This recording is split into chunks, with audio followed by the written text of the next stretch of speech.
Well, we're going to put our Larry David of the show, Andrew Hermes, on the task to see if he can figure out what in the world happened there and find out if there was other entertainment.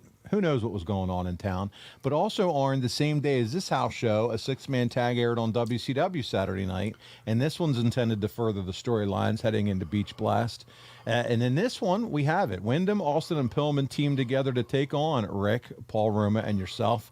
And here's our second of 4 clips this week. We're going to see what happened when the Horsemen took on the Blondes and Windham on that Saturday night episode on July 3rd.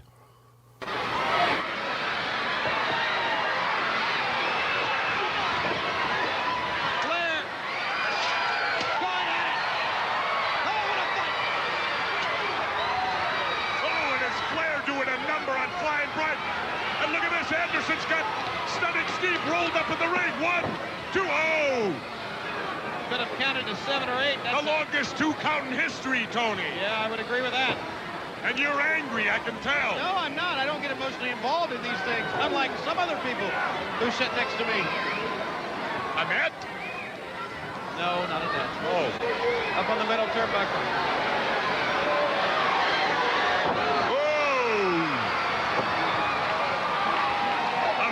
The damage 1 foot can do. Anderson got the foot up, but can he get the arm out for the tag? That's the question here. He needs it. And he probably needs to tag Roma. Oh, no, he didn't get there. He was so close, but he missed it. He didn't realize how close he was there, Jeff. That could be the turning point of the match right there.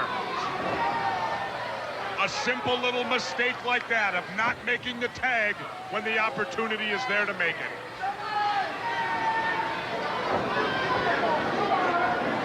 Now Flair screaming at the referee, screaming at Windham. Oh boy, tempers are really getting sideways there. Anderson, in desperation, out of just sheer instinct, is fighting back with Windham here. Yes, sir, he got a knee in there. And you're talking about point blank. 3 minutes remaining in this television program and the TV time limit. This 6-man tag 2 weeks before the collision at Beach Blast for the NWA and World Tag Team titles. You're watching it here on TBS and Saturday night. And now Windham.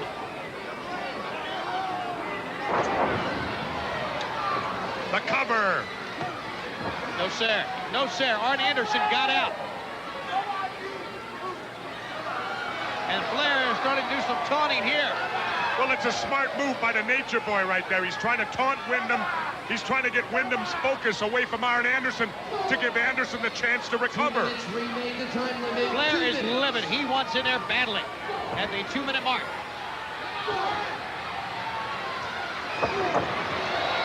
Jawbreaker. There you see Flair. Boy, oh boy. Would he love a tag right now? He took quite a beating earlier in the match, but he has rebounded. But Arn Anderson, the man in trouble here. Anderson! Oh. Swinging neck breaker. He didn't get the full swing on it, but he got enough of it to derail Barry Windham temporarily. Now, can he make the tag? He is so close as he was moments ago. On his hands and knees. The enforcer reaching up. It's Flair. It's Flair. It's the Nature Boy. And now, going after Windham.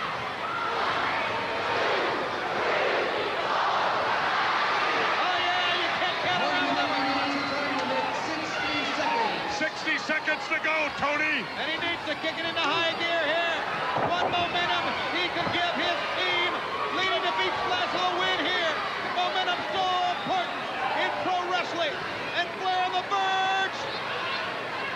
Back suplex. Back suplex. Here it comes. He's going for the figure. No, not yet. Yes, he is. He's hooked it. And they cut him off. They cut him off. Oh, and look at what Windham did. Windham threw the referee out of the ring. He's got him. It don't matter, though.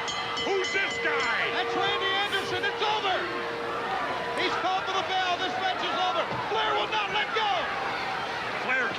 go, I don't think. What's the word here? What's the decision? What do we have?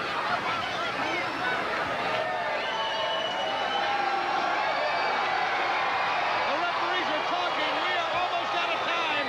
Gary Capetta is there to get the official word. Ladies and gentlemen, the winners of the match as a result of a disqualification, the Horsemen, Nature Boy Ric Flair, the Enforcer Arn Anderson, and Paul Bromwell. What a war we saw, and it beats last. What a war we will see for Jesse Ventura. I'm Tony Schiavone.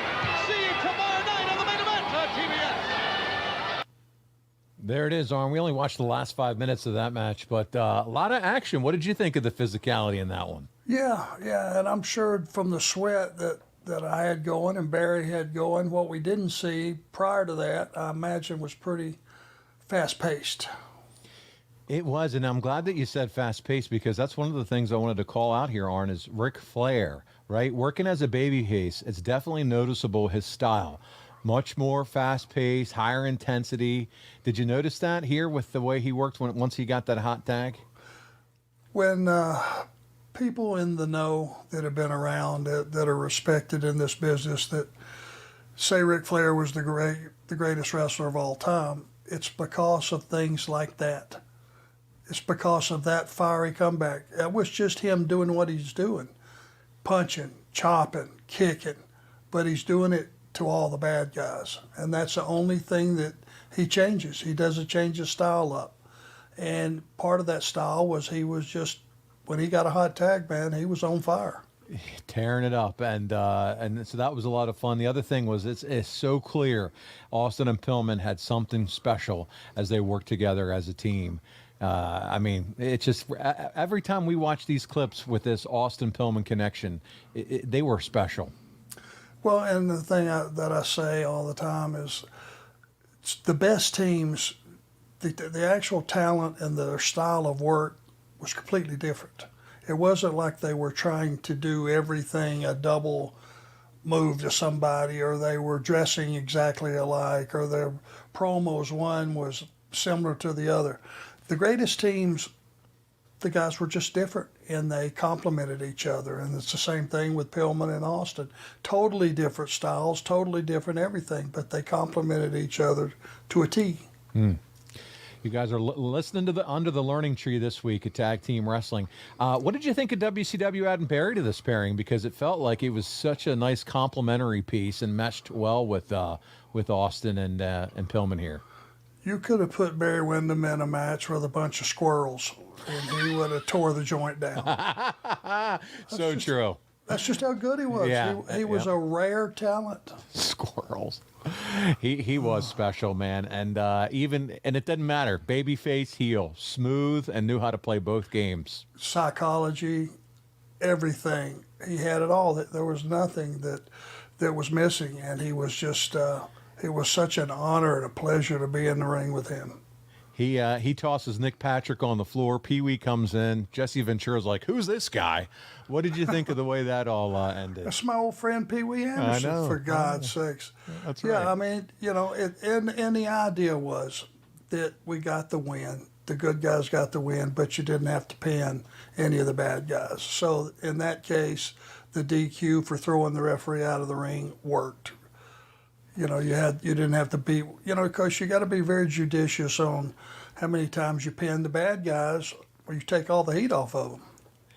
To your point, man, Pee Wee and Nick Patrick, two of the most well-known WCW referees of all time. So and great referees, both of them. Absolutely.